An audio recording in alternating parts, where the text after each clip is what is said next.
Okay, so welcome, Baroness Tanni Grey-Thompson. It's a pleasure to meet you.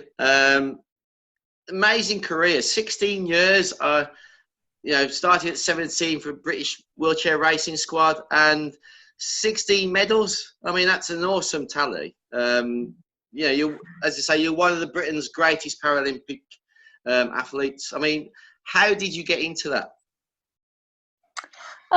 So when I was young, my parents just thought being physically active was really important.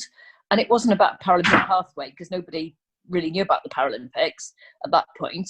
It was about being fit and strong and learning to live in an inaccessible world because there were no drop curbs and no accessible toilets. And so I just played loads of different sports as a kid. And then I'd gone to mainstream school because I could walk when I was very little, but then got paralysed. So I've got spina bifida. So my spine collapsed and my own vertebra severed my spinal cord. And then there was a really big fight to try and get me into mainstream school because back then, disabled children didn't have any right to be in mainstream education. So my parents got me into mainstream, and there was one school in South Glamorgan at the time that was allowed to take wheelchair users. So I went there, and on the same site, there was a school for deaf children, and there was a school for children with physical impairments. So I kind of did a bit of sport. So I did actually inclusive PE before anyone called it inclusive PE. I just turned up. We were amazing. I went to a comprehensive and we had a swimming pool, which is unheard of. And, the PE teacher, Mrs. Cogbill, just said, "Can you swim?" I was like, "Yeah, sure." "Well, why aren't you swimming?" And that was it. And I kind of started doing wheelchair racing at 12. And really from then on, it was just, that's what I loved doing. It was just brilliant. Really enjoyed it. And then it's a case of just doing loads of training. I mean, there's no sort of shortcut to any of this. We trained, when I was training full time, we were training 12 to 15 times a week, 50 weeks of the year. Right. And that's it really. Most of the training is quite dull and boring, to be honest.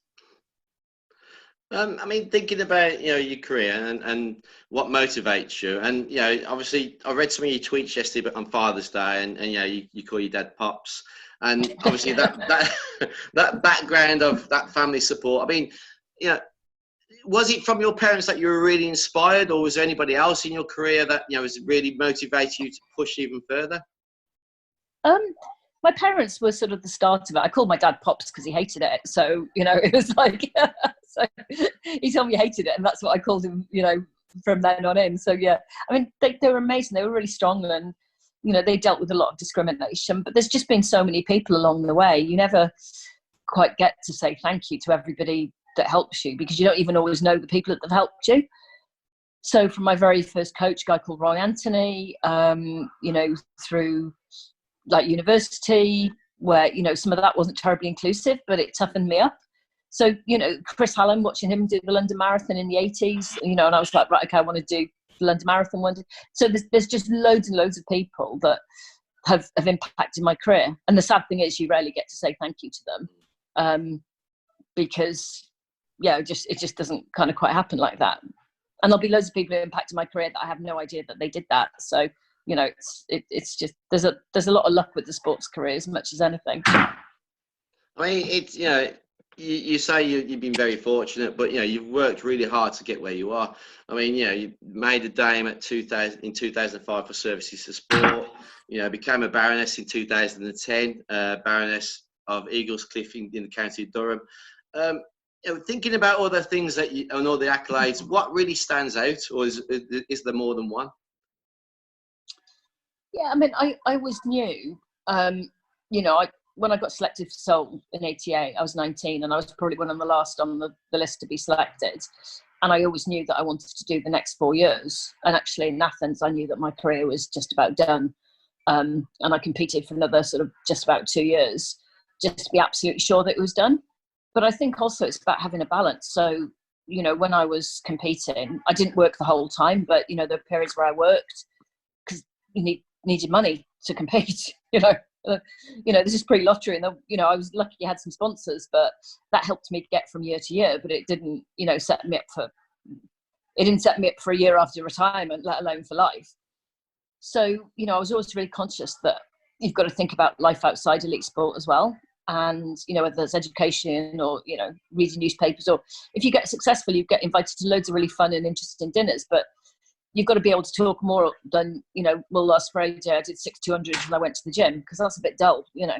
So and that came from my parents as well. So I think I started actively planning my retirement years before I actually stopped, because I didn't want competing in sport to be the best thing that ever happened to me. You want it to be like, a lot of amazing memories. But also it wasn't just the training, it was building the chairs. It was, working on your aerodynamics, getting your sports science testing right. It was a whole combination of things that eating the right food, trying to get enough sleep, what wasn't perfect at that all the time. But, for me, it was a choice about what you want to do. And for me, I just always wanted to be good at sport. Thinking about inclusion and thinking about young people today, and you talk about how you motivate yourself and the sacrifices you probably had to go through to get where you are. What would you say to young people and who are interested in following their dreams and following their careers, and how would you support them, and how would you inspire them? I mean, I think it's important to recognise, the Paralympics is not for every single person with an impairment, because not every impairment fits into the classification. So I think first and foremost, you have to find something you love doing. What I would say to youngsters is carry on playing different sports for a bit long. Don't concentrate too early, because you're going to have ups and downs. And if I look at the whole of my career from the beginning to the end, I started at 12 and I finished at 37. So you have to love it, because you have to love it when you're finding it really difficult. And then it's finding good people around. It's finding critical friends. It's finding good coaches, people that you want to work with, and just working hard. I mean, in the whole of my career, there's very few sessions that I missed. There's sessions that I changed, definitely, but you've got to work hard. And I saw some really talented athletes who didn't make the games because they either didn't understand what they had to do to get selected, or the deadlines, or I remember having a phone call before one games for selection, where an athlete rang me the day after the team was selected and said, I made the qualifying time today. And so the selection date was yesterday. And although I told them loads and loads of times the date of selection, it just hadn't stuck. So you've got to know the rules and, understand how all that works as well. So, it is a big commitment, really. But if you want to do it, then yeah, you just have to work hard at it. And the reality is, I mean, it's really tough, but so many athletes don't get to make it. The first sport I played properly was basketball, and I'd have loved to have been able to play that for GB. I was rubbish. I couldn't throw, catch, or shoot. So so you also have to be realistic. You've got to love it, but you've also got to have some talent, and then you've got to work with that talent. Absolutely. If it's okay with you, Tanni, I'm going to open the floor now. So we're going to start with Mark, if that's okay. So Mark, over to you. Yeah, brilliant. Thanks, Tanni. Well, Tanni, I was just going to ask around the situation that we're in now. How do you think that's going to impact on disabled people participating in sport and physical activity? I think with the pandemic, it's really difficult because, the guidance on shielding hasn't always been very clear. Who's meant to shield, how long they're meant to. I know a lot of disabled people, even when the guidance is going to be, we can go out and move around a bit more, that they're not going to. And the reality is disabled people get a bit lost anyway in the system, So, last week there were some really horrific statistics that came out about how disabled people have been affected, much, likely not to survive, how disabled women have been affected. And it doesn't always get a lot of news coverage. So I think disabled people are just going to be protecting themselves.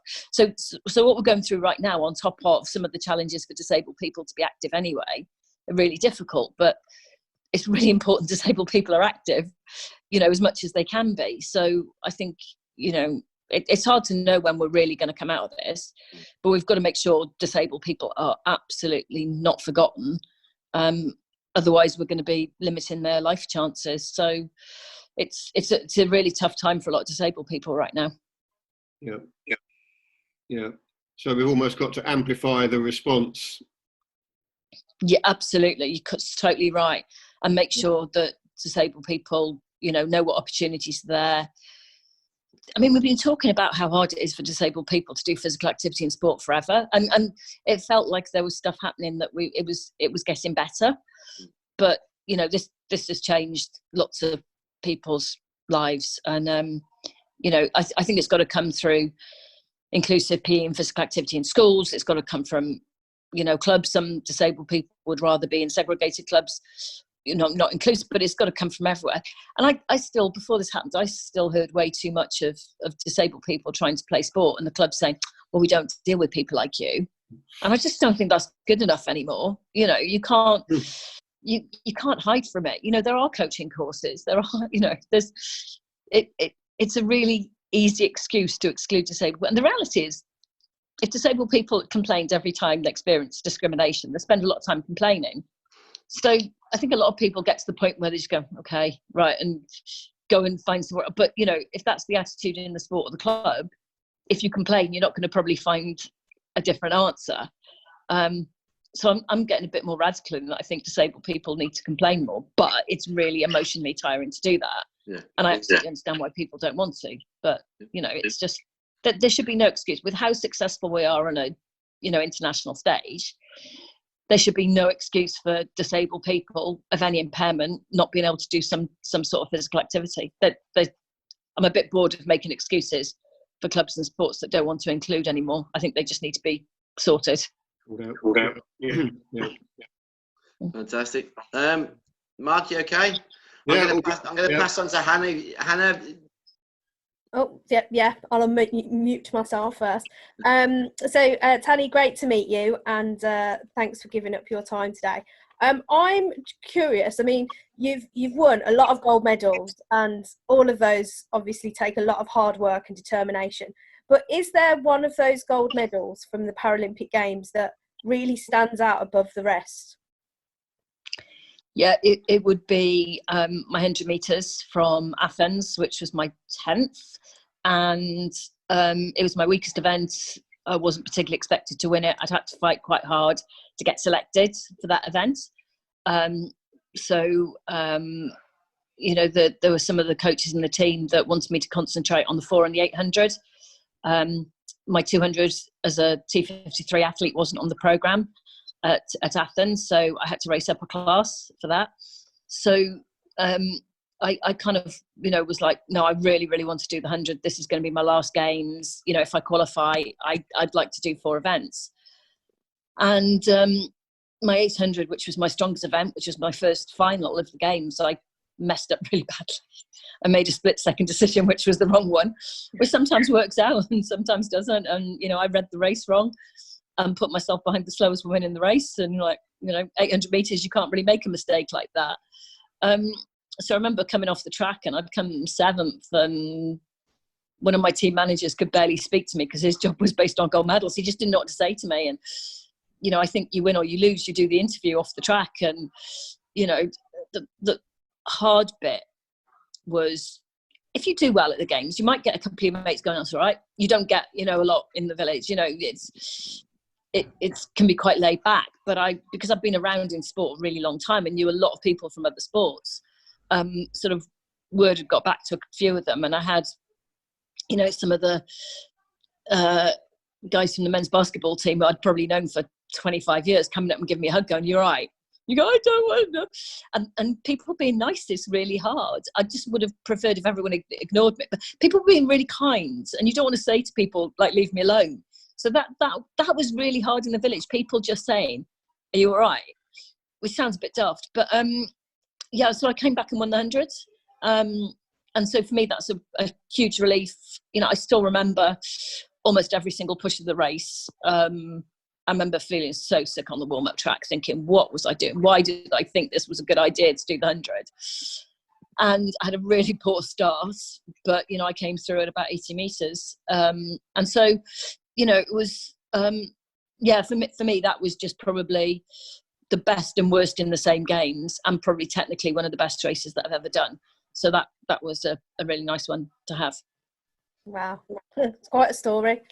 And just following on from that, was there any moment at any time during your career where you thought you couldn't do it, or somebody thought you couldn't do it? And if so, how did you manage to overcome those thoughts and feelings? Yeah, I mean, I don't think anyone thought I was talented for the first 5 years I competed in wheelchair racing, because, you know, I wasn't winning races. I didn't kind of sort of come out and, you know, I wasn't immediately really good. I was all right, but I think it was only in my last year as a junior where I won the national title that people sort of looked at me and went, oh, well.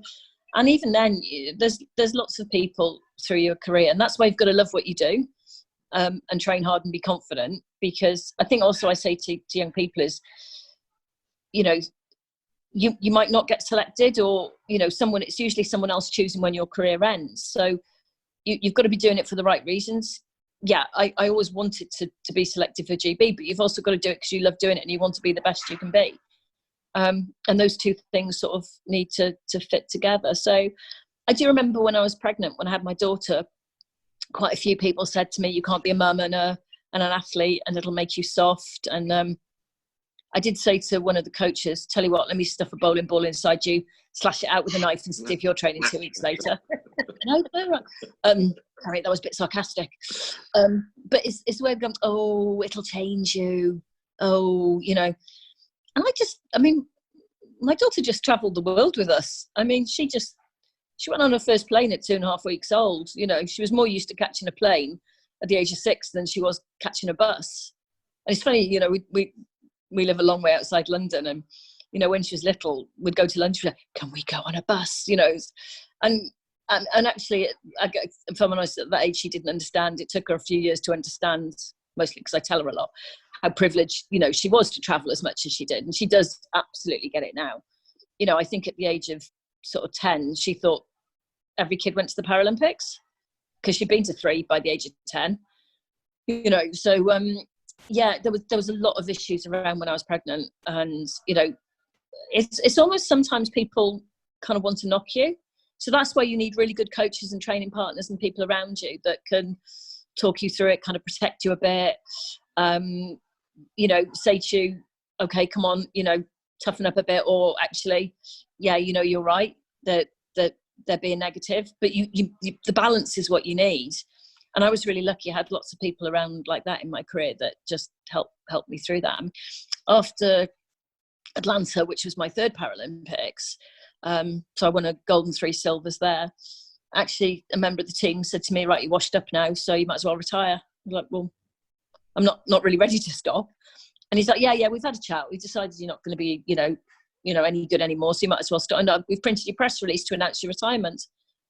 And I was like, well, I couldn't control in 3 out of 4 races. Somebody went quicker than me. Actually, I'd done, you know, I've broken personal bests. Fastest I'd ever raced in my career at that point. It's just in someone had gone quicker. And I remember saying to this person, well, I'm not ready to retire. And they said, well, we've printed the press releases. Well, that's a good reason to retire, isn't it? So also, you know, it's not make major decisions in moments that are really emotional is important as well. So, you know, I'm really glad, for lots of reasons, I didn't retire, that I wasn't pushed into retirement. You know, I competed in another 2 games and won another 6 golds. So, you know, it's sometimes easy to listen to people who tell you you're no good, and you need good people around you to support you through that, to say, no, actually, I do have something to offer. And if I hadn't have competed for GB again, that's sort of, you know, different. It would have been because I wasn't good enough to compete for GB again. But yeah, it's don't make big emotional decisions at those times. You need space away from it to be able to put everything into context, to think about what you want to do. That sure showed him, though, didn't it, that you went on and won some more golds? Yeah, and I think, you know, I think it made me angry at the time that there were athletes that maybe would have believed that, who maybe would have gone, oh, okay, right, you know, where actually, you know, I don't think people always mean to be mean. I think just sometimes stuff comes across in a way that's not positive, you know, and actually that's part of learning to deal with as an athlete, is learning to deal with people who, you know, sort of doubt you. I mean, I've lost loads of races in my career, and, you know, there are people who really delightfully come up and go, that was rubbish. Yeah, I know, I was there. Yeah, thanks. So, you know, you've got to learn to deal with this. People want you to win or they want you to lose. You know, not everyone wants you to win, and not everyone on the GB team wants you to win. You know, so you've got to learn to deal with this. I have to say, I'm very lucky that I had loads of support on the team. But you know, you've got to learn to deal with those ups and downs. That I think that's what helps build your resilience and makes you come back when times are hard. Is if you've got that resilience. I couldn't agree more. Well, thank you very much for answering my questions. I'll hand back over to Andy. Thank you. Thank you, Anna. Thank you, Tanni. Right, over to you, Irene. You all right? Hi, Tanni. Pleasure to interview you. You've said earlier on in this interview that you didn't want your whole life to be defined just by your sporting career. So I'm going to try and move on to the latest aspect of your career, if that's all right. But before I do that, I'm a proud Welshman as well. My family are from Swansea. So I just wondered if you had a view on how different it was to represent Wales and Great Britain and how that differed. It is different. I mean, I only got to really compete for Wales twice in my senior international career at Commonwealth Games, and it was amazing. It's, you know, it's a very different team. So, you know, we had younger athletes who were aspiring to be GB. We probably had athletes who are, you know, actually probably my last Commonwealth Games, I was sort of getting a bit old, you know, and it is, I mean, they talk about the Commonwealths being the friendly games, and it really is. It's a really warm sort of bonding sort of team to be part of. And because actually you know, you've got each of the home countries, you know, you suddenly realise that such, you know, this athlete's from the Isle of Man, or they're from Guernsey, or, you know, they're from a different part of, you know, which never normally gets. So you actually have an awful lot of British athletes who are at Commonwealth Games. You know, there's quite a lot of friendly rivalry between the home countries, which it's always been, you know, I'd say friendly. But I would have loved to have had the chance to compete more for Wales, but it just didn't happen. You know, there's not actually that many times that anyone can do that. But I was very lucky. I got to carry the flag at the opening ceremony of the Commonwealth Games, and having, I don't know, several hundred Welsh athletes behind singing Calon Lan as you're sort of waiting to go into the stadium or the national anthem. I mean, that was probably, you know, some of the most emotional times of my life as an athlete. It was wonderful to have the chance to do that. Fantastic. Okay, so moving on to your sort of views now as a crossbench peer.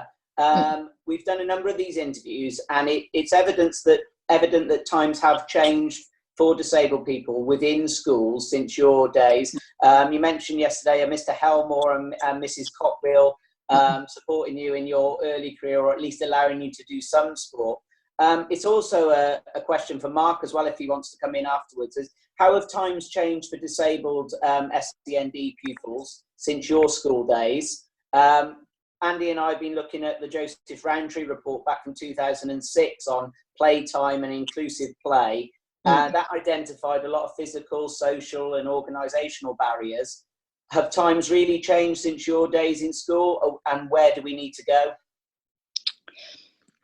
I think they have changed, but there's still a really long way to go. So I still deal with education cases where parents are struggling to get their children into, you know, mainstream, genuinely inclusive education. So I think it's one of those things that, you know, it sort of gets redefined. You know, I sort of went to mainstream school before statements, you know, and then they're in and out, and education policy changes quite regularly. I think what's hard is if you're a parent of a disabled child, you have to be an expert in medical care, in, you know, equipment provision, in education. You need to be an expert in everything, and that just gets really difficult to do. And you can't assume every local authority, you know, wants to do the right thing, or the thing that they're meant to be legally doing.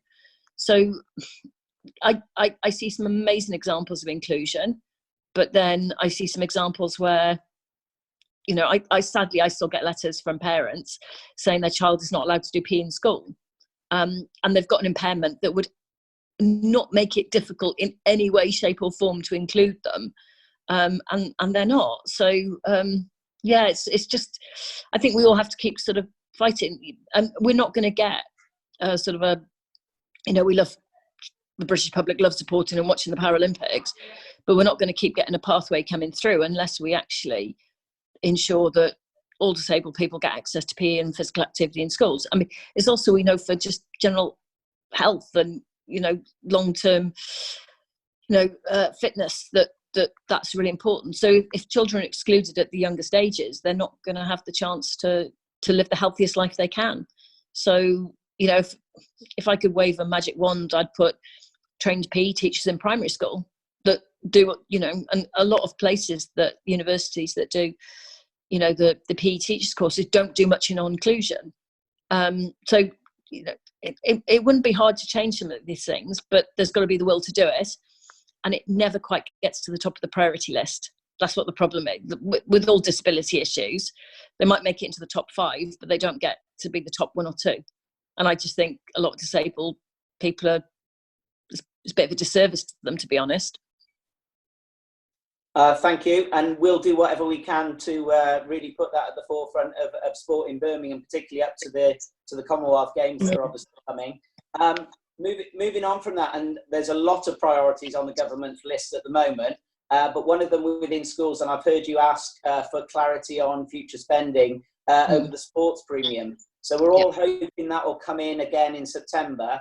I was just wondering, presuming that we do get that from September, how can schools maximise the use of the sports premium for inclusion? And also, how can para-sport organisations and families of disabled pupils really make sure that schools are using that money as well? I think the money's vital, and, you know, we're keeping our fingers crossed at the moment. I mean, I think, again, I see really, really good schools, and then I see schools that, if you, maybe as a head teacher, if you don't have much positive personal experience of PE yourself, it's hard to do. And, you know, you're dependent on the teachers in the school as well. So there's lots of different organisations, I think, that can help and advise and support and make things happen. I think for me, it's got to be around ensuring that all the pupils, you know, have a positive experience as much as possible, because, you know, the reality is some children will hate PE. You know, I know it's really hard, you know, but if you don't have a positive experience, you're not going to have a chance to enjoy it. So it's got to be looking at sort of everyone in the year and understand it's healthy mind, body, spirit. You know, I did some work in Wales where I was trying very hard to make sure that physical literacy had the same status as literacy and numeracy, because the three all link together. And if we always just see PE as like an add-on or something we've got to do, or, you know, got to force into the curriculum, then it's not great. But, you know, there's going to be a group of children, by the time they go back in September, if schools are properly open, then they'll have missed 23 weeks. And 23 weeks of education, physical activity. You know, Marcus Rashford's campaign for summer meal vouchers has been really smart. But there'll be a lot of children who'll be undernourished. There'll be a lot of adults at the moment because of the pandemic who've lost work and, you know, will be really struggling to eat properly. But, you know, when you add all those things together, there's almost going to be a potential to be a lost generation of young people. So I think now's probably a time where they're going to have to be re-looking at the curriculum for the pupils who are doing GCSEs and A-levels next year. So my daughter had her A-levels cancelled, but, you know, wasn't great, but, you know, I think she'll be okay. The ones that sit in their exams next year, I think they're going to have to look at everything in a completely different way. This might be the biggest change to the national curriculum that we've ever seen. And it'd be a shame if we don't use this as an opportunity to do things and to do physical activity in a different way. The worry is we'll just continue on, and, you know, PE just doesn't get... What happens is that the sporty kids get praised and lauded, and it's all in terms of sport and elite sport, not necessarily physical activity. And I think, might be rich me saying this because I was an athlete, but I think we've got to look at physical activity as well as sport. You've got to cater for everybody to have a long and healthy sort of rest of their lives. Thanks very much. I know within Birmingham, we're, along with AFP and Youth Sport Trust, we're looking at a recovery curriculum for physical and emotional health and well-being. So it's great to hear you support that standpoint. I just wondered if Mark had any views on either of those, the sport premium or how times have changed. Unmute myself. I'd echo a lot of what Tanni has said. Especially around physical activity and sport. I think there's a spectrum there that we need to remember, that it's not one or the other, and include everybody. And also the sport premium, I think, is critical. In terms of how things have evolved, I mean, I'm not disabled myself, but I've been involved for 30 years in different ways. And I think, a bit like Tanni said, some things have moved on and improved, but sometimes I get frightened by, I speak to a parent, I'm coaching a parent of a wheelchair player, and they're fighting for him to remain in mainstream education. And you're going, really? You know, that we're in 2000, that would have been in 2019, and they're fighting for him to be in mainstream ed, let alone in PE. They want him in the school.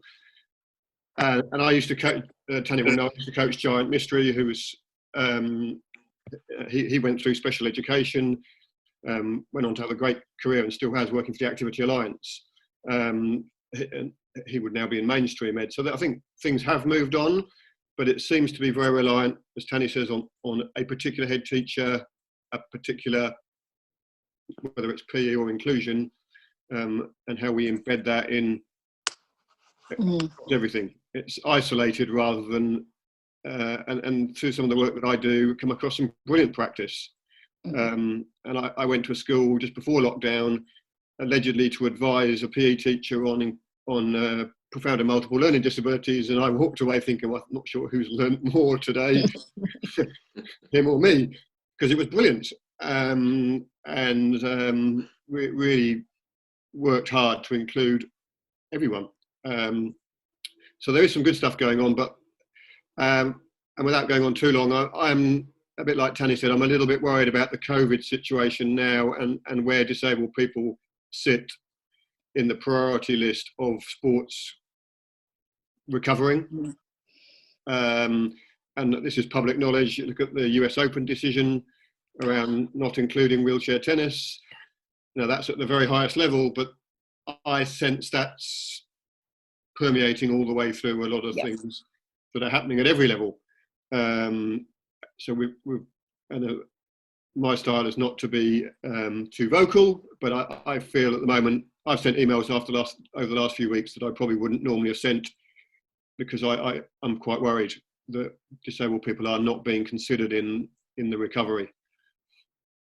I think, sorry to jump back in, but Mark, you're absolutely spot on, because if you look at the decisions, you know, men's football getting the Premier League sorted, but women's football sort of being left after that. And then, you know, I always look at tennis and think what amazing, how far it's come in terms of inclusion, you know, and having wheelchair tennis at major tournaments. And then that with the US Open, when I read it, it was like, oh, it just seems like easy to discount after all those years of fighting. If it's okay for the mainstream players, it should be okay for, you know, the wheelchair users. And yeah, it's like, it's almost like the fight has to start again. Yeah.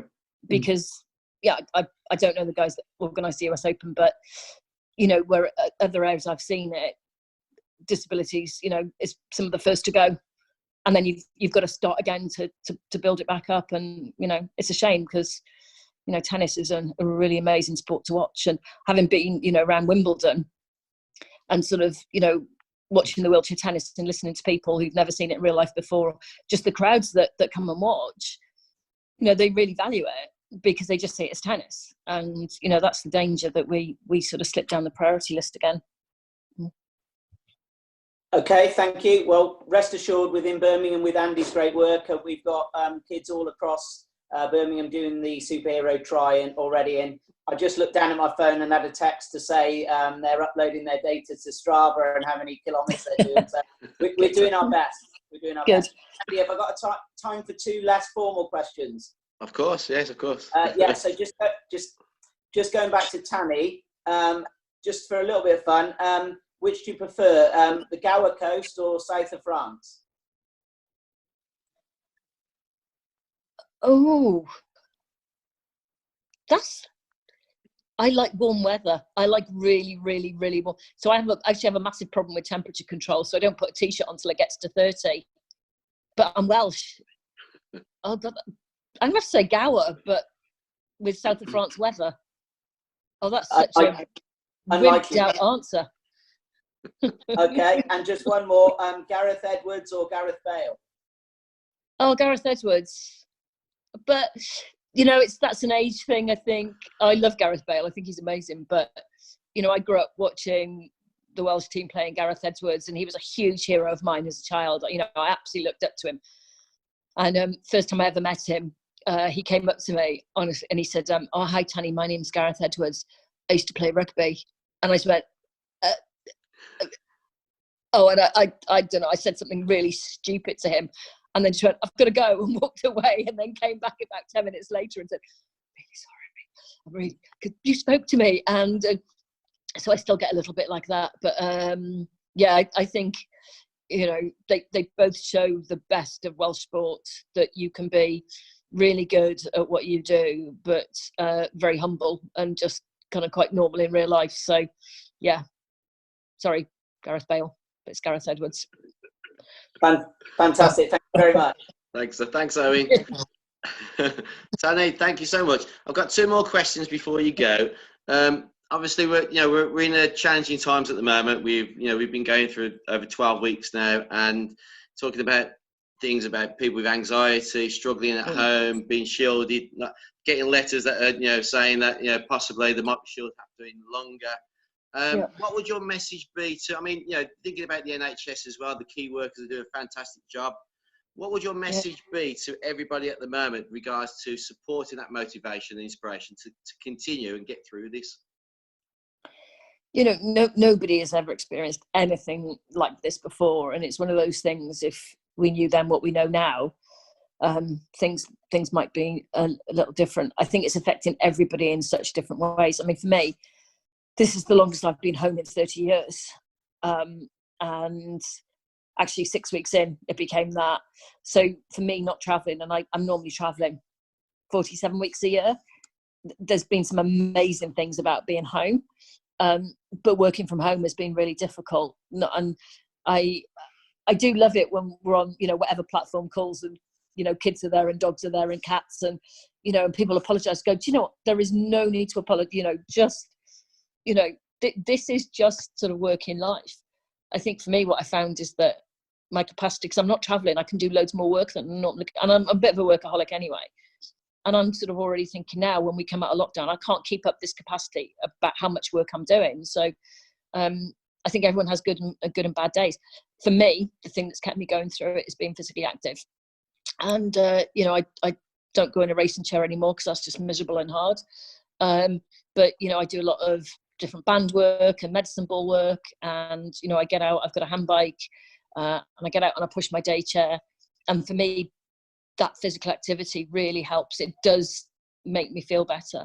And I think the hard bit is now, it feels like we might be coming to the end, but I don't think, people still need to be really, really sensible about what they do, because actually that's our best chance of getting out of it in one piece. I think the message is don't catch it, because if you catch it, it's not a good place to be, really not. So I'm just being really sensible, trying to balance my work life, trying to spend time with my family, and just be physically active, because that's what works for me.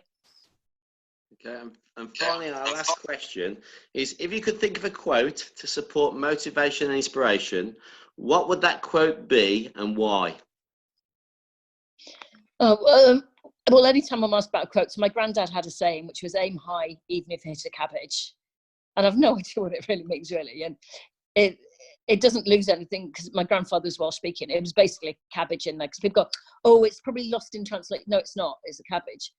And there's loads of other versions around. It's about having a goal and a dream, and seeing what you can achieve and pushing your boundaries. And I've kind of made it to be what I want it to be. But for me, just the 2 words, aim high. I write it in the front. I still have a paper diary as well as electronic, but I love paper diaries. I still write it at the front of all my paper diaries, just because there are times that things get really hard, and they might not seem hard to other people, but they might be hard to you, and vice versa. So, for me, it's always about finding ways to get through things. I think some of the things that being in sport teaches you is to find solutions, and it might not be the solution you want, it might not be the way you want to do it, but it teaches you to keep stepping back and looking for different ways to do things. So yeah, for me, aim high is something that's really important. And aim high hasn't got to be, you know, like global world stage. You know, aim high can be getting out of bed in the morning, or doing a 5k run, or it can be, it's the high bit is what's high to you, not what's high to other people. Baroness Tanni Grey-Thompson, it's a pleasure to meet you. Thank you so much. Thank you to everybody. I will send you the interview. If you're happy to share it, please let me know. And an absolute pleasure. Thank you so much for doing our motivational, inspirational project. Thank Brilliant. you. Thank you. Thank you. Stay safe. Bye-bye. Bye-bye, everybody. Bye. See ya. Bye.